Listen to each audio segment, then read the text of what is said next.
I used to use this platform called Couchsurfing, and for those who aren't familiar with it, basically it's a platform where you can find locals to meet, or a spare bedroom, or even a couch to sleep in when you're traveling. So a lot of backpackers use it to meet locals or to save money when they're traveling. And I used to have a roommate who hosted a lot of people, and I also showed them around when I had the time. At first, the idea of letting a total stranger into my house sounded a bit bizarre, but after meeting some of them, I realized it was a great chance to exchange culture and to make new friends from all over the world. And of course, you can always check the reviews and host people who are verified to be safe, or just meet up and show them around instead of hosting them. Even when I got a place for myself, I didn't really have the courage to host people or to be hosted by anyone. So I just met up with some people to show them around Seoul, and I also used it when I was traveling to really experience the local life there. One time, I had a few days of vacation when I was doing my military service, and there was a couple from Europe traveling in Korea, and I offered to show them around. We were looking around and we sat down for a coffee and started to talk. They were in their 30s and told me they were traveling around Asia for a year, and maybe even longer. And that moment, I didn't understand how that was possible. Me, a typical Korean guy who was studying all my life to get into a good university, had to do the military service and planned to go straight back to school after I finished the service, graduate, and find a stable job that pays well. And this is something a typical Korean would expect to do to be successful in life. I could not understand how it was possible for them to just hit pause on their lives. Quitting their jobs to take a break and exploring the world in their 30s sounded so extreme and irresponsible when I first heard it. So I explained my view on it and genuinely asked them how it was possible, and they told me a story about a fisherman.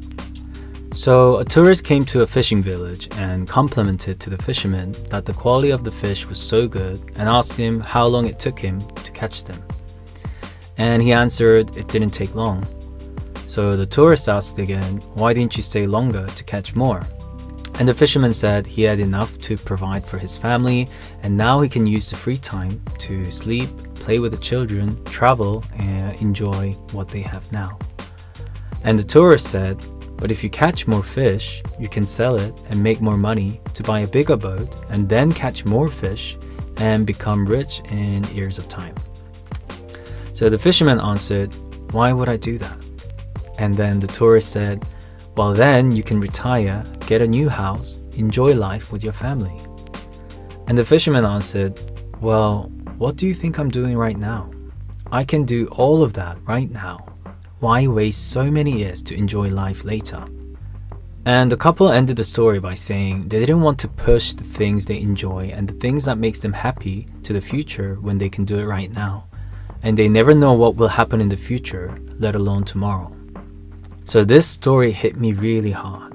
I've been so focused on being successful, to make money, to be happy in the future, but I wasn't doing anything that makes me happy at the moment. Would it really be worth it to save for 10 to 20 years to enjoy life in the future and sacrifice everything until that time? I didn't want to do that. I wanted to live life right now and be happy right now, even if it's against what the society and people around me expect me to do. So after I finished my service, I took a break from university and got a part-time job to pay for my acting classes, which is something I've always wanted to do. Although my career as an actor wasn't so successful, I really enjoyed it, and I have no regrets because I had the chance to live my passion and do everything that I wanted. It opened up new opportunities for me, which led to where I am right now, and compared to before, I'm really enjoying my life. Of course, the path I chose had ups and downs, but I really get to enjoy life and not postpone my happiness for the future. I can take a sudden trip to somewhere when I feel like it. I can spend more time with my family, friends, my dogs.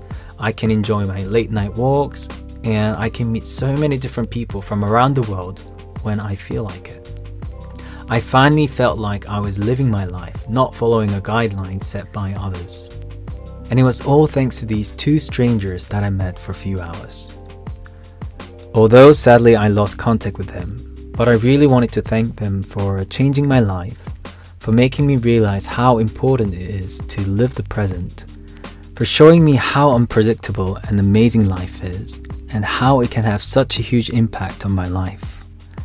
I value all my encounters, good or bad. I learned something from it. I learn a lot from all of you guys who are listening to this, and hopefully I can do the same for others. Let's stop making excuses to do the things that makes us happy. Let's live our lives.